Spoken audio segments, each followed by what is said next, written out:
Keluarga Brigadir J akan bertemu dengan Verdi Sambo dan Putri Chandrawati untuk pertama kalinya di persidangan yang akan digelar 1 November 2022. Keluarga mengaku sudah siap mental untuk bertemu dengan dua terdakwa yang menghabisi nyawa anaknya itu.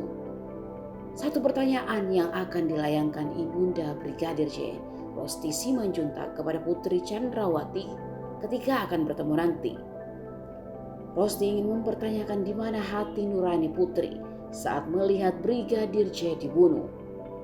Di mana hati Putri Chandrawati yang telah merasakan melahirkan seorang anak. Keluarga Yosua berharap bisa berbicara langsung dengan Verdi Sambo juga Putri Chandrawati. Bibi Yosua Rohani Simanjuntak bahkan akan mengatakan jika Verdi Sambo adalah manusia keji tak punya hati nurani yang seharusnya mengayomi masyarakat, harusnya melindungi bukan membunuh. Rohani juga mengingat bagaimana Yosua sering membanggakan keluarga Verdi Sambo dan Putri selama menjadi ajudan, namun tega dibunuh oleh keduanya.